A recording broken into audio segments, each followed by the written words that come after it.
20h sur la télévision Futur Média. Bonsoir à toutes et à tous. Bienvenue à cette principale édition. Les titres, c'est tout de suite.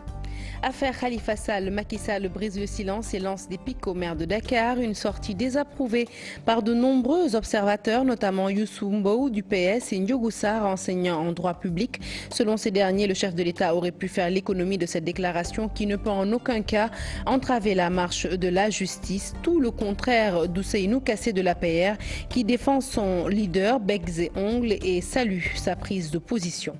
Vive tension à Pikine Technopole à l'origine de la colère des jeunes, la descente de la DESCOS et d'un promoteur privé. La police intervenue, le chantier a été momentanément suspendu. Vous entendrez les propos des dirigeants de l'ASC Tchossan dans ce journal.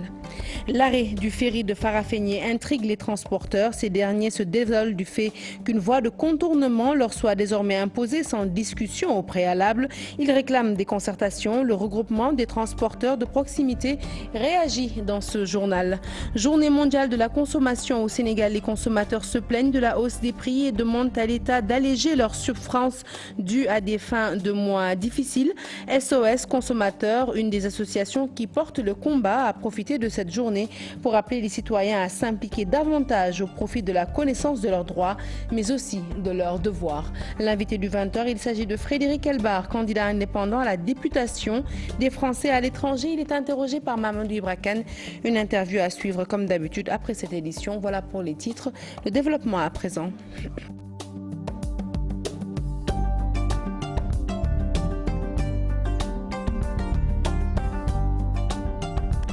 Bonsoir à tous. Profitant d'une rencontre de la conférence des leaders de Benno Bokk Yakaar, le chef de l'État Macky Sall a fait sa première sortie sur l'affaire Khalifa Sall. Il a rejeté tout acharnement, non sans faire dans l'ironie concernant le programme Léa à l'école. Youssouf Mbow, membre du bureau politique du PS, partisan de Khalifa Sall par ailleurs, regrette cette sortie qui selon lui ne doit pas influencer la marche de la justice. Tout le contraire de Ousseynou Kassé de l'APR qui salue la prise de position de son leader. Tous deux se sont exprimés dans ce reportage signé Mambiram Diouf. Tout sauf se verser dans l'ironie, la raillerie, Youssouf Mbow regrette la manière dont le président Macky Sall s'est exprimé sur l'affaire Khalifa Sall lors de la conférence des leaders de Benno Bokk Yakaar. Il a le droit de se prononcer sur tout. Moi, ça ne me gêne pas personnellement. Il a le droit de se prononcer sur tout. Mais il y a la manière. Et la manière, mais également, il confirme ce que nous n'avons jamais cessé de penser, que c'est de l'acharnement et c'est un règlement de compte politique. Ousseynou Kassé, membre de l'APR, fait une autre lecture. C'est un président de parti qui rencontrait ses homologues chefs de parti. Alors, ils en ont discuté de l'actualité politique. Il a apporté un commentaire, parce que n'oubliez pas que c'est l'homme le plus renseigné du Sénégal. Alors, il est revenu pour expliquer. Les gens disent qu'il y a beaucoup de dossiers au niveau de la présidence. Il a dit que tel n'est pas le cas. Je pense que ça, c'était important pour l'information des Sénégalais. Et il n'y a pas un acharnement aussi. La justice peut-elle, dans une manière ou d'une autre, être influencée après cette sortie? L'IGE a fait des vérifications, a donné des recommandations et ces recommandations sont en train d'être déroulées. Je pense que ça, c'est une phase et les autres phases vont venir. Donc il n'y a pas que lui, il y a d'autres personnes. Je pense que le plus important à ce niveau, c'est que les Sénégalais puissent se rendre compte à partir d'aujourd'hui, de ce moment, que toute personne qui gère des deniers publics va rendre compte de sa gestion. Je ne pense pas, parce qu'au niveau de la justice également, il y a des hommes et des femmes de qualité. Il y a des hommes et des femmes de qualité qui ne sont aux ordres de personne, qui ne sont qu'aux ordres de leur propre conscience. Et ces hommes et ces femmes-là feront tout pour que naturellement ce dossier-là soit traité d'une manière équitable. Si l'argent annoncé dans le cadre du programme Léa à l'école a été utilisé, tous les enfants de la ville auraient eu des diarrhées. Ces propos prêtés au président Macky Sall dans la presse sidère Youssouf Mbow, d'autant plus qu'il est le chef de la division éducation de la mairie de Dakar. Nous avons 174 écoles qui reçoivent le lait tous les lundis, tous les mardis, tous les mercredis, tous les jeudis et tous les vendredis. Vous savez, il n'y a aucun problème dans la mise en œuvre de 2011 au moment T où je suis en train de vous parler. À travers la sortie du président Macky Sall, ressurgit le débat sur le couplage président de la République et chef de parti politique. La séparation qu'il doit y avoir est diversement appréciée. Et selon l'enseignant en droit public Ndiogou Sarr, le président Macky Sall aurait pu faire l'économie de cette sortie. Sa déclaration ne pouvant en aucun cas influer sur la bonne marche de la justice, ce qui l'amène par conséquent à proposer le retrait du statut de chef de parti politique au président de la République, comme cela a été précédemment retenu par la CNRI. Nous l'écoutons, il est au micro de Mambiram Diouf et Mardien. Si on sait qu'il y a un dédoublement au plan des fonctions, chef de parti, chef de l'État, il doit de temps en temps mesurer un peu les propos, ne serait-ce que parce qu'il a une casquette de chef de l'État. Et il est le garant de la stabilité politique de ce pays. Et par conséquent, quand il parle, moi je préfère qu'il parle en tant que chef d'État, non pas en tant que chef de parti et en tant que militant. Pour moi, je pense que sa déclaration est une déclaration purement politique, qui n'est une réplique politique. Maintenant, analyser l'angle du droit, ça pose un problème. Vous savez que c'est encore l'ancienne question du déroulement fonctionnel. Un président de la République qui est chef de parti. Je crois qu'il faut qu'on arrête ça rapidement. En Afrique, la notion de pouvoir est tellement compliquée et ceux qui ont le pouvoir souvent s'en servent à des fins personnelles. On ne peut pas accepter ce qu'aujourd'hui que les présidents de la République continuent encore au Sénégal, qu'un président de la République a été chef de parti, à défendre des intérêts partisans. Pour ça, il faut modifier la Constitution. Qu'est-ce qu'il faut faire? Je pense qu'il faut le faire et c'est les recommandations des assises nationales. Le président de la République était d'accord pour revoir certains aspects, mais je pense que cette question-là est une exigence citoyenne. Il faut que les Sénégalais se lèvent pour dire qu'il faut qu'on arrête cela. Les dérives nous viennent de là. Aujourd'hui, quand vous entendez les ministres parler, vous dites maintenant finalement, est-ce que c'est un ministre qui parle ou un militant du parti au pouvoir qui parle? Et là, ça pose une question de sécurité juridique. Khalifa Sall est en bonne santé, une précision qui vient du mouvement Khalifa Président. Ce mouvement était en conférence de presse à Dalifort. Selon son leader, ils feront face contre toute forme de tentative de liquidation du maire de Dakar. Des actes politiques seront posés prochainement, ajoute Idrissa Diallo, maire de Dalifort, que je propose d'écouter avec nos correspondants Salif Sow et Asmalik Diop. Khalifa est parti à Rebeuss en très bon état de santé.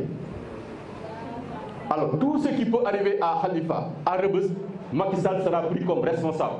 Parce qu'on sait qu'il ne l'aime pas et il n'écartera aucun moyen pour liquider Khalifa Sall. Donc, l'état de santé de Khalifa, nous y veillerons. Chaque fois qu'il y aura un petit bobo, Macky sera tenu pour responsable. Car Khalifa, personne ne l'a vu malade ici, ni couché, ni hospitalisé. Mais puisqu'ils veulent le liquider coûte que coûte, ils n'excluront rien du tout. Donc nous, on n'exclut pas d'autres éventualités. Les réponses politiques, ça ne va pas être seulement être dans la rue. Les réponses politiques feront partie aussi de ce que vous venez de dire. Des coalitions qu'on va monter, on va s'entendre avec qui, on va faire avec quoi. Est-ce qu'on se fixera des limites dans la situation actuelle? Est-ce que tout ça c'est la situation politique, il va falloir l'évaluer, discuter et analyser. Ça fait partie aussi des réponses politiques. Il y a maintenant des contacts aussi en dehors de ce pays, parce que nous ne sommes pas aussi fermés qu'au Sénégal seulement. Il y a des autorités qui n'apprécient pas. Je vais vous dire, moi j'ai rencontré beaucoup de gens, des autorités, surtout certains qui ont servi au Sénégal, en France, qui en fait sont très déçus par le comportement de nos autorités politiques en ce moment. Ne répondez jamais, ne perturbez jamais, ne les suivez jamais. Mais je crois que, puisqu'on l'a pris, nous maintenant on est libre de nos actions, de faire ce qu'on pense être utile. Toujours à propos de l'affaire Khalifa Sall, cette fois-ci, c'est le directeur de cabinet du président de la République, Maître Oumar Youm, qui se prononce. Selon lui, l'affaire n'est pas politique, comme le fait croire l'opposition. Et Khalifa Sall n'est pas une menace pour le chef de l'État. C'est une affaire pendante devant la justice. Nous l'écoutons au micro de Cheikh Anta Diop et Seyla Tir. Il ne sera pas le premier prévenu à être placé sous mandat de dépôt. Il ne sera pas le dernier. Je pense que la République a toujours fonctionné ainsi. Et il nous faut quand même respecter le fonctionnement de l'appareil judiciaire. La justice étant le dernier rempart de notre République, nous devons tous, nous lui devons respect, mais aussi nous lui devons beaucoup de confiance. Khalifa Sall ne constitue pas une menace pour le président de la République. Pas du tout, loin de là. Il ne constitue pas une menace pour faire l'objet d'une arrestation. Il aurait été une menace, personne n'allait accepter que la justice soit manipulée pour mettre Khalifa Sall en prison. Parce que simplement, il fait de la politique. Nous, on n'est pas menacés à Mbour. Il ne nous menace pas à Kaolack. Il ne nous menace pas à Kaffrine. Il ne nous menace pas à Tamba. Il ne nous menace pas à Thiès, qui le représente au niveau du Sénégal, pour qu'il puisse constituer une menace qui va faire en sorte que toute notre énergie soit orientée vers Khalifa. La première adjointe au maire et secrétaire générale de la Fédération départementale de la Ligue démocratique de Saint-Louis est très touchée, se dit très touchée par le placement sous mandat de dépôt du maire Khalifa Sall. Aïda Mbaye a appelé les élus locaux à plus de vigilance dans leur gestion. Elle réclame un statut spécial pour les maires et leurs adjoints. Nous l'écoutons au micro de nos correspondants Ousseynou Diop et Habib Sek. Ça me fait mal d'être élu local et l'élu local n'a aucune protection, n'a pas d'immunité et autres. J'aurais souhaité vraiment qu'on n'en arrive pas là. C'est pourquoi il faut que je vais dire à mes collègues maires d'être très vigilants par rapport à l'argent du contribuable. Parce que même si vous ne l'avez pas fait sciemment, ça peut se retourner contre vous. Parce qu'il faut beaucoup de justificatifs, personne n'est à l'abri. Mais si on est vraiment vigilant, on peut s'en sortir. Au statut de l'élu local, aujourd'hui, c'est ce que d'ailleurs nous réclamons. Aujourd'hui, vous pouvez être élu pendant, par exemple, moi, 21 ans, quand je cesserai d'être élu, c'est rien du tout. Alors que le député, s'il est député, il peut aller en retraite avec une pension de retraite de député. Donc, il faut vraiment qu'il y ait un statut de l'élu local, qu'il y ait une reconnaissance pour l'élu local. Journée mondiale de la consommation célébrée ce 15 mars. Au Sénégal, les consommateurs se désolent de la situation économique du pays, cherté des factures, hausse des prix. Ils appellent l'État à alléger leur souffrance en cette journée dédiée aux consommateurs. Voici quelques réactions au micro de Fatou Kinedem et Diafaraba. Je dis que le kilo de riz est là, il y en a qui vont à 400, il y en a qui vont à 500, il n'y a plus de contrôle, il n'y a plus rien du tout. Le riz est cher, l'huile est chère, le sucre c'est cher, on a des problèmes d'eau, problèmes d'électricité, tout et tout. Tu sais que le marché, il n'y a plus de poissons maintenant au marché. La viande est tellement chère. ceeb bi ñuy bayee fii suñu dëkk bi si loolu lañ war a gën a taxaw ceeb bi ñuy bayee suñu dëkk bi fii daal daanaka ñun moom la ñu bëgg mais bu si gënee jàpp mu gën a am ay tànk di dox bu ko defee vraiment ñun dinañu arranger loolu daal. diwlin ba léegi laaluñu ko suukar waxi noppi suukar bi léeg-léeg day def nii léeg-léeg mu def nii temps yokkaat nañ ko booy wàññi kay da ngay wàññi loolu lépp benn yoon. Les membres du gouvernement, les partis civils, ils n'ont rien. Et selon Maître Massor Nakan, les consommateurs doivent arrêter de râler, de se plaindre et de prendre à bras le corps leurs problèmes pour faire face aux délinquants qui bafouent leurs droits. Gérer leurs problèmes, c'est soutenir les associations de consommateurs qui portent leurs combats, mais aussi et surtout connaître leurs droits et devoirs. Le président de SOS Consommateurs est ici avec Assouben Choub et Diafaraba. Vous savez, les consommateurs ont des droits qui sont consacrés aussi bien par les Nations Unies que par le droit des États, notamment au Sénégal. Il faut être actif aussi, devoir d'être actif, c'est-à-dire de se défendre. Quand on subit des choses anormales, de se défendre. Et devoir de solidarité et aussi être ce qu'on appelle être écologiquement responsable. Le Sénégalais ne se défend pas. Le Sénégalais ne se défend pas, c'est ça la réalité. Et il est suffisamment passif.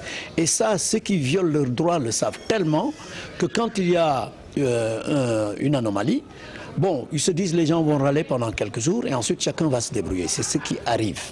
Chaque fois que vous essayez de mobiliser les gens pour une anomalie, mais les gens préfèrent aller boire du thé ou aller regarder un match plutôt que de défendre leurs droits. Et quand on voit même les pays qui sont autour de nous, c'est pas comme ça que ça se passe. Il n'y a qu'au Sénégal où ça se passe comme ça. Et c'est regrettable. Parce qu'attendre tout des associations de consommateurs, c'est ne pas connaître la réalité des associations.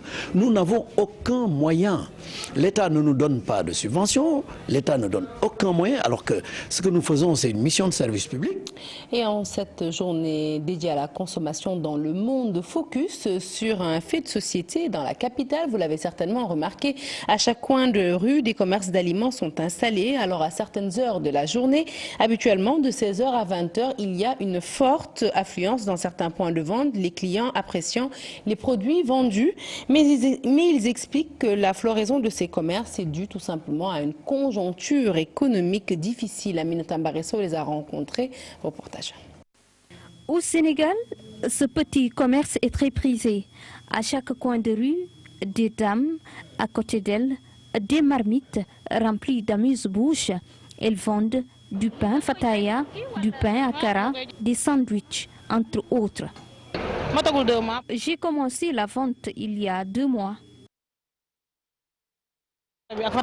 Non, parce que añuma quoi, man heure yi lay faari ñoo fi jënd fata dem lekk quoi. Je reviens du boulot et là j'avais un peu faim. Quartier rue 10, angle Tiosan, fief de Alimatou. La jeune dame pratique cette activité depuis 10 ans. Elle est connue et son menu est bien apprécié dans le coin.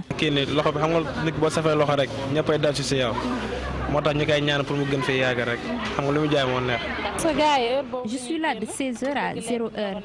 16h, c'est l'heure de la descente et la plupart de mes clients viennent à cette heure. Un menu diversifié proposé à la clientèle, de quoi tenir avant que le dîner ne soit servi. Avec la conjoncture économique difficile, certaines familles peinent à manger à leur faim. Alors les enfants sont obligés de venir pour acheter des fataya ou akara.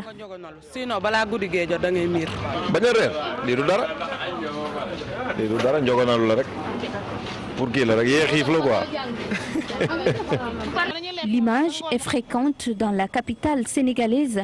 L'activité économique est aussi rentable pour celles qui la pratiquent. Les clients expliquent que le manque de temps ne leur permet pas de préparer chez eux. Alors, ils viennent voir ces bonnes dames.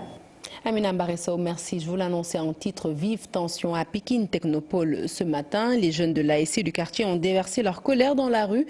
À l'origine de leur courroux, la descente inopinée de la DESCOS, mais aussi d'un promoteur privé sur le terrain de l'équipe.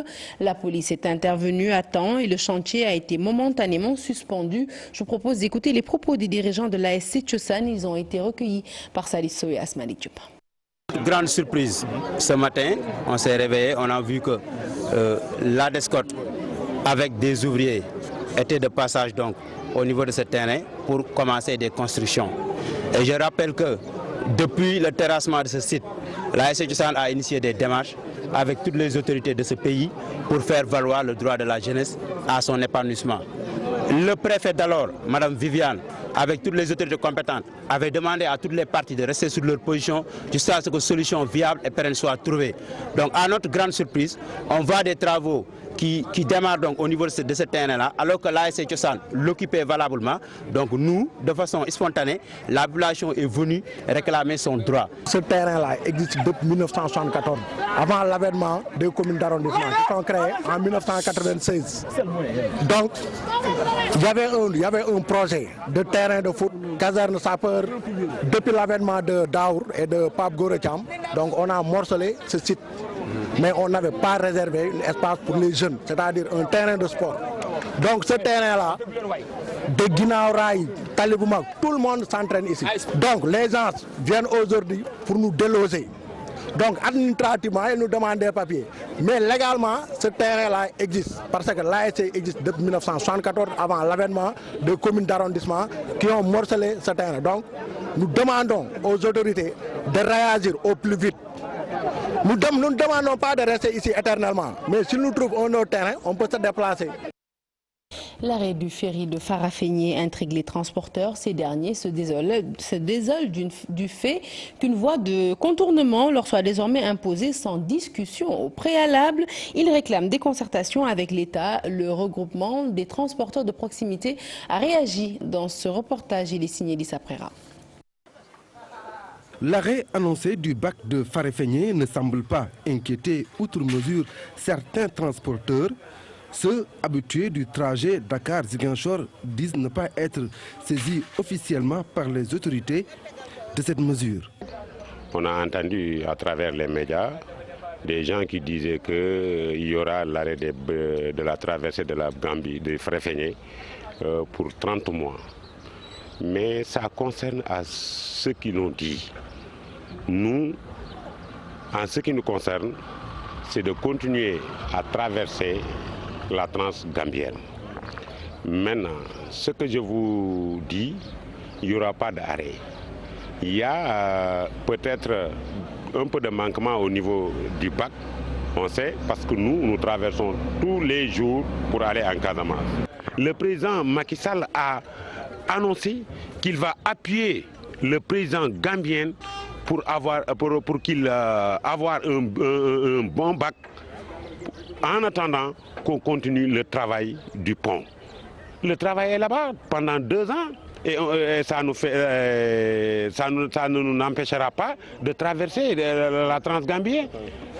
Au cas où il faudrait 30 mois pour contourner la Gambie et aller en Casamance, les transporteurs pensent que l'État devra d'abord ouvrir des concertations avec eux avant de fixer un quelconque tarif. Je ne pense pas qu'il y aura de contournement. Nous continuons à traverser la Transgambienne. On est habitué à contourner la Gambie avec le régime de Yaya Jammeh. On est habitué à faire le contournement. Si aujourd'hui le contournement va se répercuter, on va faire appel à la population de la Casamance, les organisations, et on discute à un prix pour que la hausse ne sera pas tellement difficile pour les clients. Depuis la visite du président Adama Barrow, l'érection du pont de Farefenni fait de plus en plus parler, mais pour ces transporteurs de la ligne Dakar-Ziguinchor, les travaux n'empêchent en rien la traversée des véhicules et des passagers. Les accidents de la circulation qui impliquent les motos Jakarta sont devenus monnaie courante à Fatick. Rien que pour le premier semestre de l'année 2017, 107 victimes ont été dénombrées, raison pour laquelle la plateforme d'accompagnement des jeunes du Sénégal, la PAGES, a initié un séminaire de capacitation des acteurs. À terme, 100 jeunes ont été formés. Maïssa Mahékor Diouf est président de la PAGES. Nous l'écoutons au micro de Mohamed Diop et Talassambe. Mais aujourd'hui, nous notons que nous notons qu'il y a des ravages extrêmement importants en termes de victimes d'accidents au niveau du Sénégal. Actuellement, au niveau du premier semestre 2017, nous sommes à plus de 107 victimes. Je ne parle que du premier semestre. Donc, raison pour laquelle nous avons pensé nécessaire, dans le cadre de cette organisation qu'on appelle PAGES, qui est une organisation apolitique qui a pour centre d'intérêt l'accompagnement des jeunes, de venir investir Fatick, surtout dans ce secteur, et de leur doter d'outils de renforcement de capacités leur permettant de mieux se conduire au niveau des routes. Donc, raison pour laquelle nous avons fait un séminaire de formation sur la sécurité et la prévention routière pendant 2 jours pour permettre à ces jeunes de pouvoir bénéficier de renforcement de capacité. Parlons à présent de cet atelier de restitution organisé par la COSIDEP et qui s'est tenu ce matin. Il a pour objectif de promouvoir les langues nationales pour booster le niveau des élèves. La COSIDEP a invité les acteurs à des solutions idoines, et ce après une enquête du laboratoire des transformations économiques et sociales en collaboration avec l'ANDS qui a révélé que les résultats obtenus jusqu'ici n'étaient pas satisfaisants. Fatou Kinedem pour les détails. L'enquête concerne 45 départements du Sénégal et révèle des faiblesses dans l'éducation. Notre cible a été les enfants âgés entre 9 et 16 ans qui résident dans les ménages.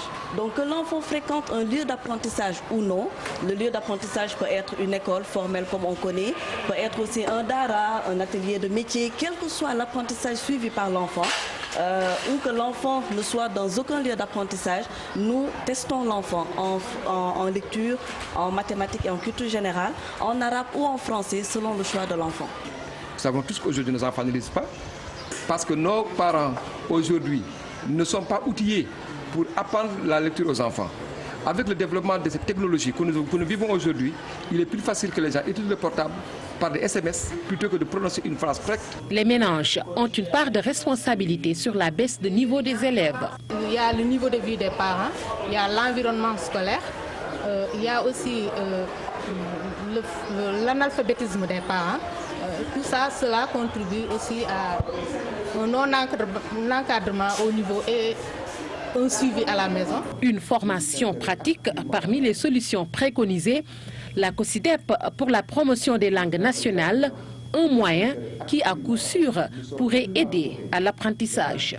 Nous pensons que l'utilisation des langues nationales pourrait vraiment favoriser les performances, puisque c'est une langue étrangère, le français, donc l'utilisation des langues nationales aussi pourrait favoriser des performances chez les enfants. D'autres enquêtes seront menées, des recommandations formulées en vue de répondre aux difficultés qui minent le secteur de l'éducation. Dakar abrite la 11e triennale de l'éducation et de la formation, un rendez-vous pour faire de l'éducation un vecteur de développement en Afrique, une efficacité qui passerait dès lors par une intégration des langues nationales dans les programmes compte rendu signé Amina Sow. Dakar accueille l'Association pour le développement de l'éducation en Afrique. C'est la 11e édition de la triennale de l'éducation et de la formation. Une rencontre pour repenser et adapter les politiques éducatives africaines aux besoins du moment. Remettons le système éducatif dans son contexte, mais aussi prenons en charge le système éducatif selon les ressources dont nous disposons. Parce que si on ne le fait pas, nous aurons toujours un système éducatif pour une petite minorité et nous laisserons de côté la grande majorité. Ce qui explique qu'aujourd'hui, qu'on a le taux d'analphabétisme le plus élevé du monde, on a le nombre d'enfants hors d'école le plus élevé du monde, parce que nous n'avons pas un système adapté à nos ressources pour que nous puissions inclure tout le monde. Une réadaptation des programmes qui doit passer également par une prise en compte des réalités sociales, mais aussi une intégration des langues maternelles. C'est capital que les enfants commencent à apprendre dans leur langue. Mais il y a une autre dimension qui est importante en matière de qualité. C'est que toutes les expériences ont montré que lorsque les enfants commencent par leur langue, ils réussissent mieux les apprentissages, y compris les apprentissages en français ou en anglais, que s'ils ne commencent pas par leur langue. Et c'est tellement démontré dans tellement d'expériences dans les pays que la seule question qui reste n'est plus une question technique ni scientifique ni pédagogique, c'est la décision politique qui n'est pas là, qui ne vient pas. Essayer de se départir du contexte colonial et essayer de donner à l'Afrique l'éducation qui répond à ses besoins. C'est l'objectif de ce sommet. Pendant 3 jours, les différents participants vont débattre de différentes questions pour mieux orienter l'éducation en Afrique afin de répondre aux besoins de l'heure. Situé sur la route nationale 2 dans l'arrondissement de Nande, département de Kébémer, le village de Tchétché n'est pas très bien loti sur le plan infrastructurel. La principale préoccupation des populations de la localité est l'absence d'électricité et pourtant il y a bien des années des poteaux électriques avaient été implantés dans le village par le régime du président Wade. Selon les villageois, le président Macky Sall lors de sa campagne en 2012 avait promis de terminer ce projet une fois élu, mais jusqu'ici, rien n'a été fait. 5 ans après son élection, les populations de Tchétché ont envahi les rues pour lui rappeler sa promesse. Compte rendu Tcharnofala. Ils étaient des hommes, des femmes et des enfants à avoir participé à ce grand rassemblement pour rappeler au président Macky Sall sa promesse en 2012.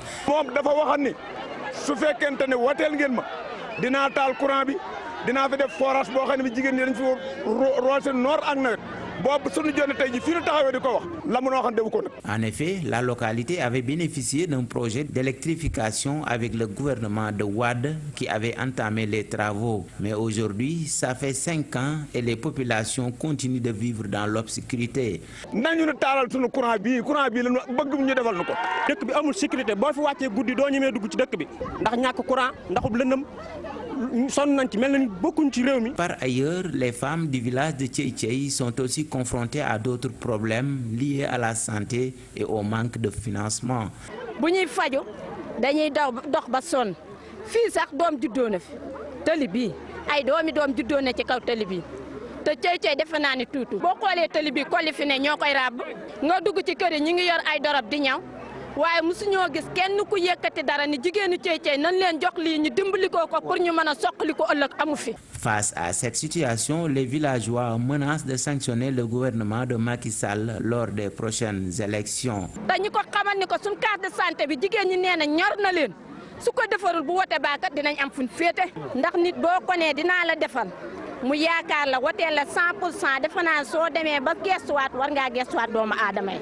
wote législatif yi mi ngi ñëw suñu carte lan am bu ngeen defalul liñ soxla duñ woteel kenn. Le village de Cey se situe sur la route nationale numéro 2 dans l'arrondissement de Ndande, département de Kébémer. Parlons de la paix en Casamance. Les forces vives du sud du pays vivant à Dakar s'impliquent dans le combat. Selon l'Union pour l'émergence de la Casamance, le développement de la région verte du sud passe nécessairement par la paix et par la politique. Les fils du terroir doivent prendre leurs responsabilités, selon les Casacés qui étaient réunis donc à Mbao chez la marraine du mouvement. Salisso Asmalik Diop ont participé à leur réunion. Avec cet élément que nous n'excluons pas de vous repasser dans nos prochaines éditions et nous allons direction Kolda à présent pour apporter des précisions par rapport donc aux affrontements qui ont eu lieu hier entre les conducteurs de moto-taxi et la police. Cette fois-ci, ce sont des précisions qui émanent de la police nationale sur ces affrontements. Selon le communiqué parvenu à notre rédaction, tout est parti d'un accident corporel impliquant un conducteur de moto Jakarta avec à son bord une cliente au pont de Sinthian Idrissa. Un des agents de police en service a sommé le conducteur de moto de s'arrêter aux fins de vérification. Ce dernier a tout simplement refusé d'obtempérer et forcé le barrage de contrôle. Mieux, il aurait appuyé sur l'accélérateur et a voulu percuter volontairement l'agent de police. Roulant à vive allure, le conducteur a alors perdu le contrôle de sa moto et a pris le trottoir avant de tomber dans le ravin du pont. Au moment de procéder au constat, les éléments ont été pris d'assaut avec des jets de pierre par des conducteurs de moto Jakarta. Par la suite, ils ont manifesté en brûlant des pneus et en bloquant la circulation routière. Un groupe de conducteurs de moto Jakarta a attaqué et vandalisé également le commissariat central de Kolda avant de se rendre au domicile du commissaire où ils ont tout détruit. Même les locaux du trésor public ont été saccagés. Le GMI de Kolda et l'armée sont parvenus à rétablir le calme dans la ville, mais la police nationale tient à rassurer les populations qu'elle veille nuit et jour sur leur sécurité et leurs biens. Un communiqué donc signé la police et qui donne des précisions sur les tensions survenues hier à Kolda entre cette même police et les conducteurs de moto-taxi suite à une altercation avec un des leurs. Voilà, tout de suite le sport.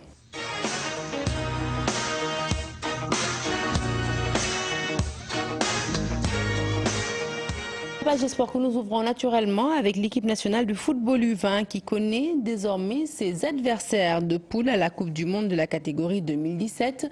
Alors elle est logée dans la poule dans la poule F plutôt, en compagnie de l'Équateur, des États-Unis d'Amérique et de l'Arabie Saoudite. Cette Coupe du Monde du 20 est prévue du 20 mai au 11 juin prochain et ce sera en Corée du Sud. Leader du championnat, Pekin Handi Basket Club traverse pourtant pas mal de difficultés. Parmi celles-ci, les mauvais états des terrains et les fauteuils roulants inadaptés. Sans moyens, Pekin Handi se fixe comme objectif le titre de champion tout de même. Suivons Cherniaï, président de Pekin Handi Basket Club, au micro de Salisso Asmalik Diop. Les difficultés auxquelles nous sommes confrontés, c'est des matériels techniques. Parce que les fauteuils qu'on utilise, c'est des fauteuils modifiés. Car pour avoir un fauteuil en Europe, il faut décaisser 1 million, environ 1,5 million.